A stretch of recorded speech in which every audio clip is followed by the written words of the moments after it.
My name is Zani. I am the Director of Business Development with Detail Garage LLC.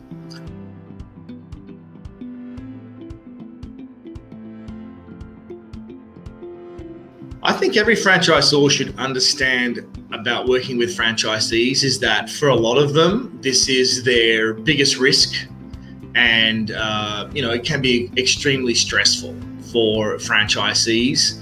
And a lot of companies really may not have had anything to do with people who have everything on the line.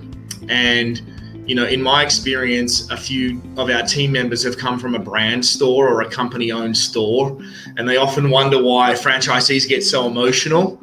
And then I point out the fact that, for many of these franchisees, it's all or nothing. So I think franchisors need to understand that their franchisees may tend to be a little more emotional, a little more, what they perceive to be irrational, but then I think it's completely normal.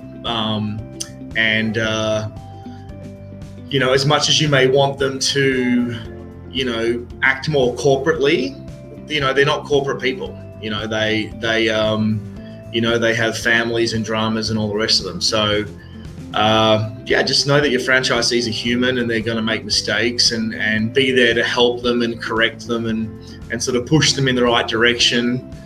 And I think it'll be a great outcome for both parties if you work at it on a win-win.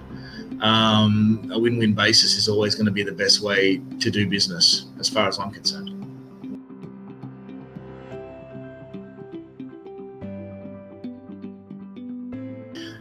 The biggest challenge I faced in my role and in franchising in general is getting the franchisee to just stick to the plan.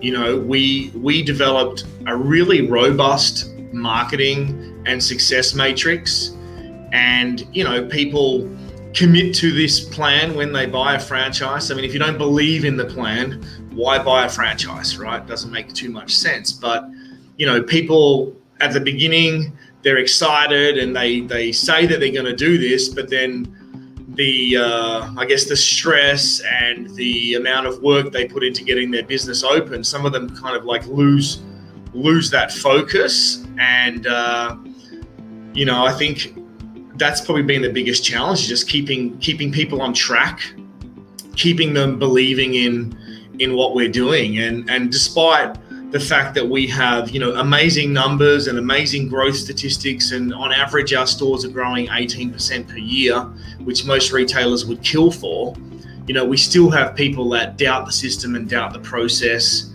And, I kind of call it a death spiral. When a franchisee stops following the plan, their revenue starts to fall, their profitability falls.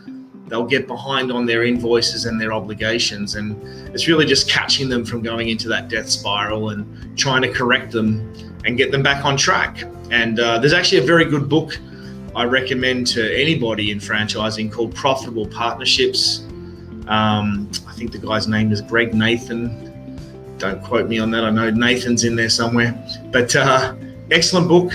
And it really is, I think, a must read for any franchisor and also any franchisee.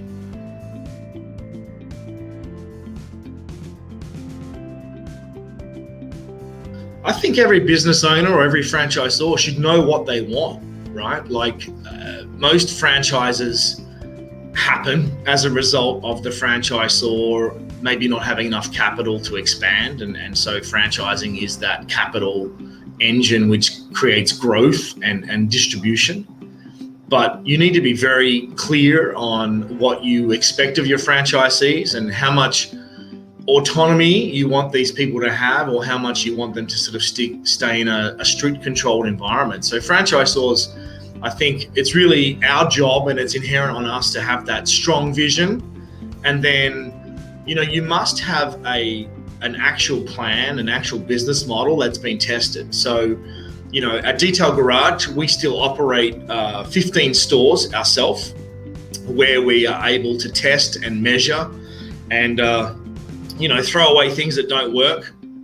And then when something works, we roll it out to our franchisees. We don't ask them to try anything. we always experiment in our brand stores, and then we roll that out to the franchisees. So I think franchisors just need to, number one, be able to back up their business model, and then fundamentally give their franchisees a very clear path, which will get them to the success that they want. And obviously, successful franchisees create successful franchisors. So ultimately, the franchisor will live and die by how their franchisees execute the game plan. So I just think franchisors need to be really solid on their game plan and go to extra lengths to make sure that it's a robust one.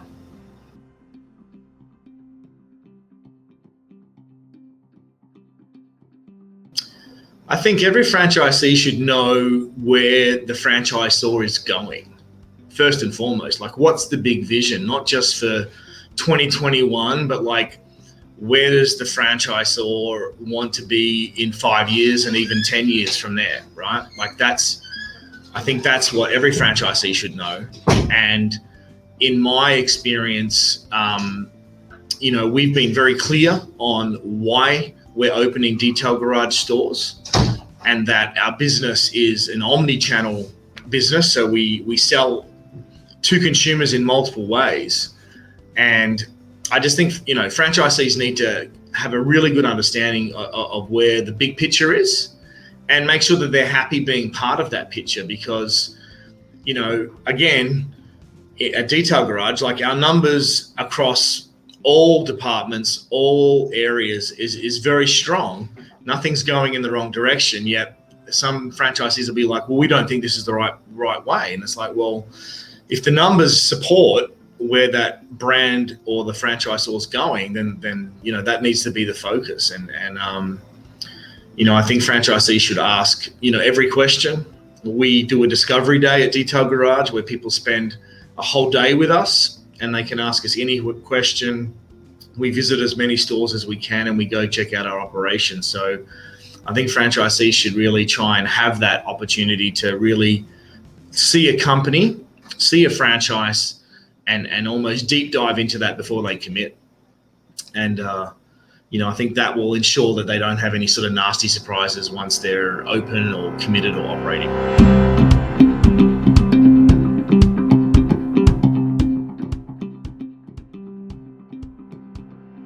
If I could go back in time, I would tell myself not to get so personal or personally involved, because it just created a lot of frustration for me. I met people, they told me their hopes and dreams, and how important it was for them to be successful.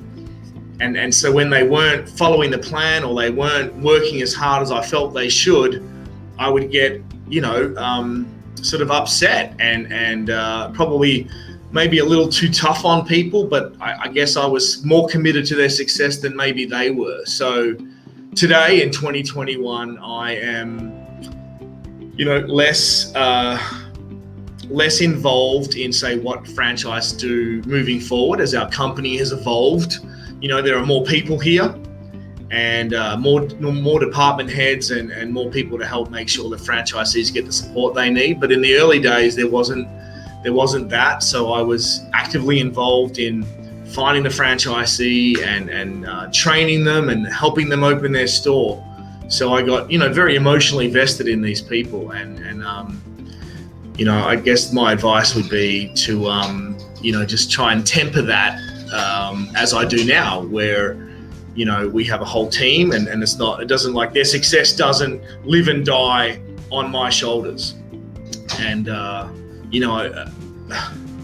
today, it really is a team effort, not just from our company, but also, franchisees need to have a good team around them.